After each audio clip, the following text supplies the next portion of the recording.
morning. Good morning. Nothing really to add other than, it's another bye week, which is, I find these advantageous. Places I've been in the past, we've had good success after the bye. We fought a close game the last time against Kansas State and lost it at the end. But byes can be very productive if you approach it the right way. We try to look inward and see where we can get better, but we also get probably a 9 or a 10-day prep for the next opponent. And so I'm certainly way into Texas Tech already, having kind of made a list of things that we want to get better at moving forward. Heard some conversation about the last 4 games. I think it is super important we just stay where our feet are and focus all of our attention on Texas Tech. This is a good football team. We're playing them on a road at a place where they've been very successful at home for them. And so we got to put our best foot forward. We got to put our best effort on the field. And thankfully for us, I feel like we're playing a better game each week.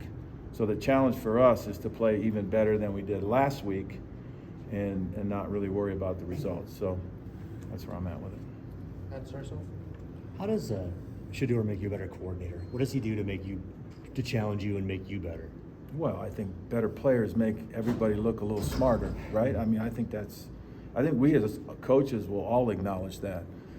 But it's been fun for me, our journey together. It's been short, but we got very close very quickly, and we sort of think alike. We're able to kind of come to the same conclusion about what it should look like, and then he's got to go out there and execute it. So that's been fun. And then we kind of got a West Coast offense in a no-huddle format, inspired by the mountain air, I guess. I don't know what you would say, but and so we're able to tweak things. We're able to come to the sideline, and when we get together, we're watching the iPad, and we'll say, the next time I call this, let's just change this route. And then obviously Travis is always in the middle of that. So it's been very inspiring and fun for me, and I really don't care what we run, as long as I know what it is, and we have success running it. I'm the same as Rob. Anything that blows up on us, I take responsibility for. And quite frankly, anything that goes well for us, I credit the players for their execution. Nikki, go ahead. Hey, Coach. We've seen Isaiah Augusto take a big jump these past weeks. Yeah. I know you've emphasized you wanted to run the ball, and we've really seen that these last couple of weeks. What has been the emphasis there, and how have you seen it really flourish? Yeah, no, we did a good job running the ball last week. I thought we had a good plan for going into it, and the credit to the staff. And then I found a way to call them at the right time. That's always a challenge too. And I like to run the ball. I love to pass the ball. Don't get me wrong. I love to pass the ball. But when you're running the ball and gaining yards, that helps the play caller. When you're running the ball and you're getting nubbed and you're like, what is, then it locks people off track. So it goes hand in hand. It's kind of like us on offense. Our responsibility is to get ahead by a score or two. And what you find is when we're playing like that, then the sacks take hold, right? Our defense, then they're going to throw the ball more than they typically do, and that's when your sackers can come alive. So it's all coordinated. Running the ball is one piece of that, and I feel like on our running the ball journey, we're getting better and better, and it's a credit to the players. Check, go ahead. Coach, we saw Jordan CU, pulling in the run game and stuff last week. Just what is it like having a player like that at left tackle, and how much easier does that make your job? Well, schematically, we can pull our tackles because he and Phil are both athletic guys that can move around. So, it's just using your personnel to, to their strengths. So Jordan can move around. He does a good job, locating the guy he's got to block. And the scheme fit last week for who we were playing. This week it'll be different because the front's going to be a little bit different. The team, it's a multiple front team. So we may or may not see most, and that's why when you look at things, you say, okay, well, their run game now involves the tackle pulling. Well, maybe for that week because that fit against that defense, right? But yeah, I mean, his athleticism is one of his really good traits. All right, go ahead. Coach, you mentioned staying grounded, like just looking at the next task at hand. It would seem to me like Shedeur is very much like that. Is that right? He is. Okay. He is, and he's really pretty much daily task driven, you know, which I am. You know, we get up in the morning and what's the practice format, and I try to go out there and call a practice where our players can have success and win. And then we take a break, have lunch, look at it.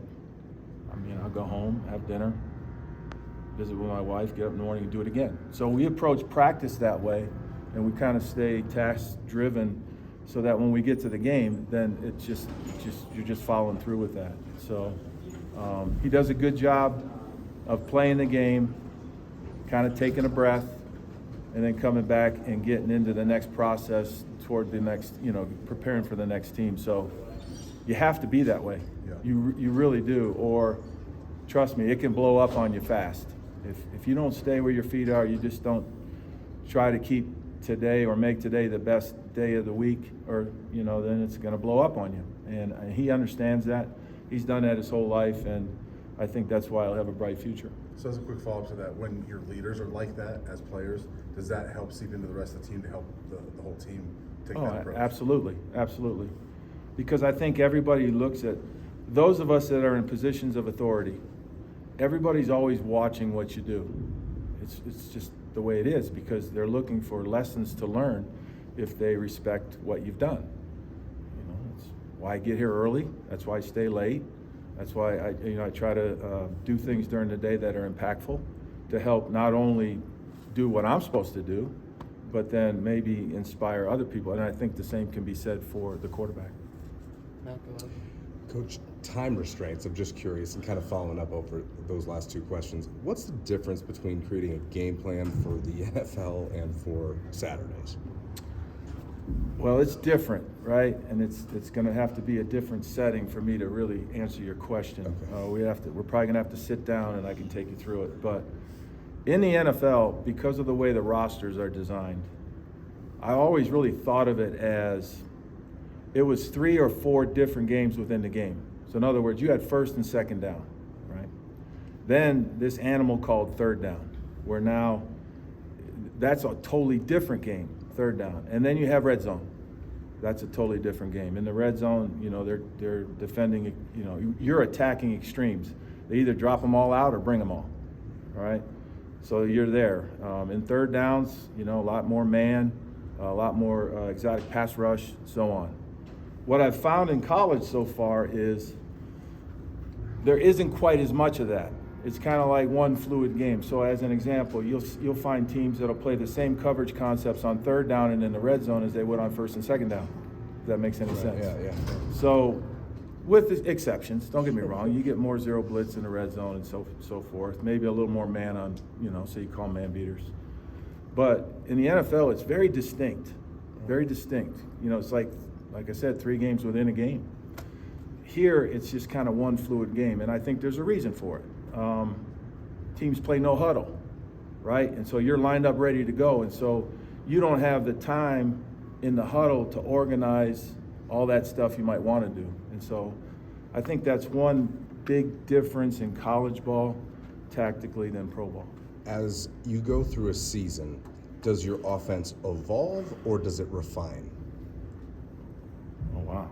That's kind of some white wine thinking. Appreciate No, that. it definitely evolves, right? Because I like to try to, you know, run 4 or 5 things each week that they haven't seen. So that's evolving.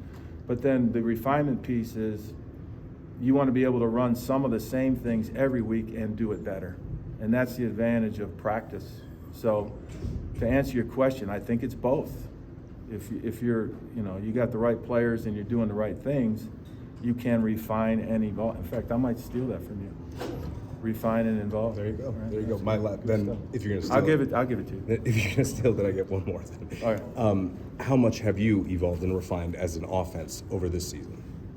I think a lot, and the reason I say that is, I have a better feel for the players that we have. I feel like we're playing better and better each week, but that can all come to a screeching halt if we don't keep working. Right. So we're going to try to next few days refine, and evolve. That's what we're going to try to do. I guess kind of speaking on those same lines, my question was about Ryan and Staub, and just kind of what's the balance of trying to develop him but also make sure he's ready to go in on a given on a given week in case he has to? And kind of how do you feel like his development has come along this season as he kind of gets ready for the offseason where he has a chance to compete for a job next year? Yeah, I think he's done really well. I mean, we saw a little taste of what he could do last year against Utah. I think he's had a really good offseason, and I do see him getting better each week. I think the challenge for a backup quarterback is you don't get as many reps as a starter. So one of the superpowers that a backup quarterback needs to be able to have is that you're going to go in and execute in really a tough situation because your starter's out, and do it well with very few reps. And I think he's starting to master that. And then his development as just an overall quarterback, day after day after day, I think he gets better and better. Scott? Coach, it seems like this offense has the ability to be a lot more kind of diverse in terms of like personnel groupings. Like we see some 2 tight end looks, some 2 running back looks even. How much flexibility do you feel as a play caller because of that? Yeah, I think that's just, being smart to use your players. So the other night we used 4 wideouts. We used 4 wideouts with Draylon as the running back, which to the defense appears like 5 wideouts, right? We used 11 personnel. We used 12 personnel. We used 2 halfbacks and 3 wides. And so it's just more variables for the defense, and it's a credit to our players. Plus, a little bit like the transfer portal discussion, I can play more players and kind of keep them involved and into the game, which I think is a good thing. And then kind of a follow-up to that, you mentioned Draylon. He's kind of talked about being like a Debo Samuel type player. What's kind of your vision for him kind of, in the now and in the future, and how you might utilize him? Yeah, we'll let all that reveal itself, In fact, when the scouts always ask me, who does this player remind you of? And it's rare that I will say that, because I don't want to, hype a guy or box a guy in. We'll see how this plays out. But, when he gets in there, he's lined up as a wide out, and he's also lined up as a back. And so we'll just see how that grows. Coach, you mentioned adding a few new plays every week. What kind of goes into your creative process in deciding what new plays you're going to put in, or like what you see, throughout the week? Well, you watch the tape, right? So each week you have one more game than you had the week before, so you can see. And you really want to try to run plays within your system that work against the defense you're going to play. That's why in some weeks we'll pull the tackles, other weeks we'll pull the guards. So you look at what works against that defense, and then there's a little bit of creative flow. There's a little bit of in my past life, I might have run a play like this. We keep everything, and we're willing to copy anything because we all want plays that work. And so you're looking to run plays. Like, we have some really, really good plays that work against our defense in practice that would stink on Saturday. So you don't run them, right? I mean, you just put them on a shelf and then run the ones that you think are going to work. And then most of the time they do, sometimes they don't. Coach, it feels like LeJohntay has kind of grown into a bigger role for you guys, kind of as a chain mover. How much pressure does that take off of you as a play caller, knowing that third and medium might have a guy that can go to everything? Yeah, he's like, when you can throw the ball in third and medium and count on a guy getting the first down, it's like being able to call a run and counting on getting 5 yards. And, it's very comforting for a play caller. And LeJohntay's done a wonderful job. I mean, he's made big plays, obviously, right? And that's a matter of record, thank God. But he's been steady, he's been tough, he's done a good job blocking. Again, another player I didn't know very well, but I've gained a huge appreciation for who he is as a player and a person, and I'm really glad he's here. Jack, last one. Looking at your tight ends room with Sam Hart out now, just how much confidence do you have in guys like Isabel and Morgan to? Yeah, no, I have a lot of confidence, and I think you have to be able to play with a tight end. As fun as it is to line up in 10 personnel and flip the ball around, to play winning offense and do a lot of the things that we've all been discussing, you have to be able to cap the edge and put a tight end in the core. And I think our guys, that's another group that I think, as Brett does it and Mike do a good job working with those guys, and I think they've improved steadily. And you can see as we go along here, I've used 11 personnel more each week. And that's because the players are developing. It always comes back to the players. And their development warrants them getting reps, doing what they do well. Thank you, Coach. Appreciate it. Good? All right, good.